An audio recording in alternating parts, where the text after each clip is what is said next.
Welcome back. భాగ్యనగరంలో శైవ క్షేత్రాలన్నీ భక్తులతో కిటకిటలాడుతున్నాయి. మహాశివరాత్రి సందర్భంగా ఉదయం నుంచే భక్తులు శివాలయాలకు తరలివస్తున్నారు.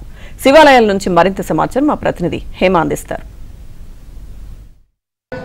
హరహర మహాదేవ శంభో శంకర అంటూ ఈరోజు ఉదయం నుంచి కూడా రెండు తెలుగు రాష్ట్రాలు ఉన్నటువంటి శైవ క్షేత్రాలన్నీ కూడా ఆ శివ నామస్మరణతో మారుమ్రోగిపోతున్నాయి. ఒకవైపు ప్రత్యేకమైనటువంటి పూజలు చేస్తూ ఉంటే మరొక వైపు భక్తులు శివుడిని దర్శనం చేసుకోవడానికి ఉదయం నుంచే ఆలయాలకు పోటెత్తారు. ప్రస్తుతం మనం శివాలయంలో ఉన్నాము. ఇక్కడ చూడొచ్చు ఒకసారి విజువల్స్ లో పెద్ద ఎత్తున భక్తులందరూ కూడా వేచి చూస్తూ ఉన్నారు. అటు ఒకవైపు శివుడికి అభిషేకం పంచామృతాలతో రుద్రాభిషేకాలతో పూలతో అభిషేకం జరుగుతుంటే మరొక వైపు ఈ రోజు రాత్రి జరిగేటటువంటి కళ్యాణం కోసం కూడా ఎదురు చూస్తున్నారు. ఈ రోజు మొత్తం కూడా శివుడికి ఎంతో ప్రీతికరమైనటువంటి రోజు శివరాత్రి రోజు.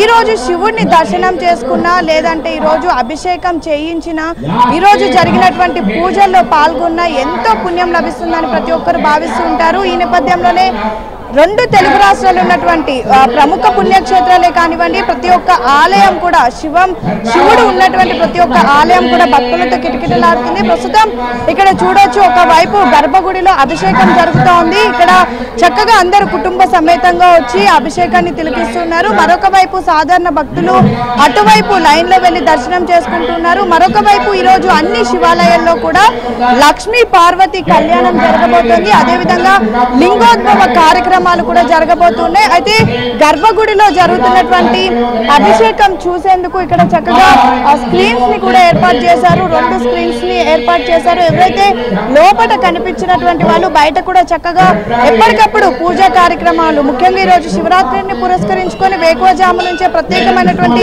పూజలు నిర్వహిస్తున్నారు. కాబట్టి కొంతమంది ఉన్నారు, మాట్లాడదాం. ఎక్కడి నుంచి వచ్చారు? ఇక్కడే మణికూట. ఎలా ఉంది ఇక్కడ ఏర్పాట్లు? అన్ని బాగున్నాయండి. అన్ని ప్రతి సంవత్సరం వస్తుంటారు. ఇక్కడ అభిషేకం చూడడానికి స్క్రీన్స్ అన్ని ఏర్పాటు చేశారు. చాలా ఏర్పాటు చేశారండి. ఇక్కడ ఏర్పాటు చేశారు, బయట కూడా ఏర్పాటు చేశారు. ఈవినింగ్ కళ్యాణం కూడా చూస్తాం, ప్రయత్నం చేస్తామండి, వీలుని బట్టి చూసుకుంటాం. సో చక్కగా కుటుంబ సమేతంగా వచ్చి దర్శనం చేసుకుంటూ ఉన్నారు. మరొక వైపు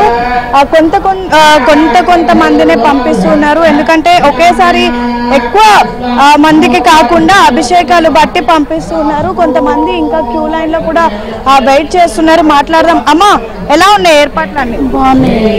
ఓకే, ఎవ్రీ ఇయర్ వస్తుంటారా? వస్తామండి. ఓకే, ఈరోజు ఇంకా ఏమేమి చేస్తారు? మేము ఎవ్రీ ఇయర్ కోటప్పకొండకి వెళ్తామండి. ఈ ఇయర్ వెళ్ళలేదు, అందుకు వచ్చాము. వేరే రోజు వస్తామండి. ఉపవాసం జాగారం అంటారా? ఉపవాసం ఉండగానే వస్తామండి. అమ్మా, ఎలా ఉన్నాయి ఏర్పాట్లు? చాలా బాగా చేస్తారండి. ఎవ్రీ ఇయర్ వస్తాం మేము.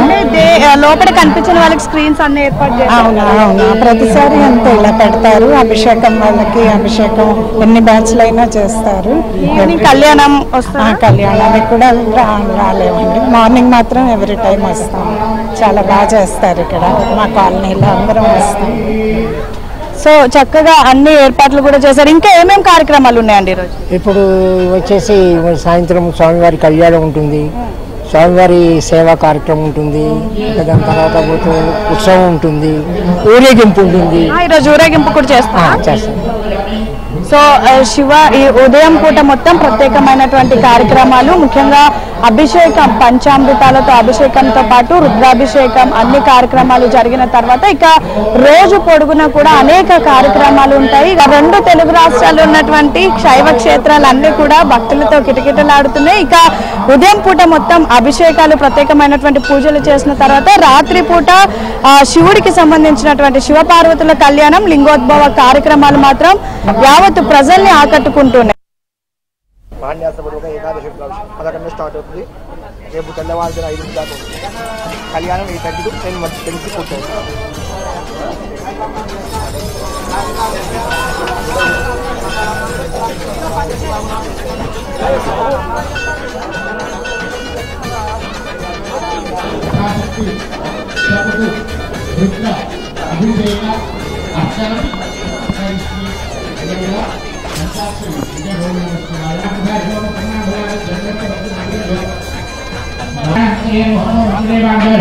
कक्षा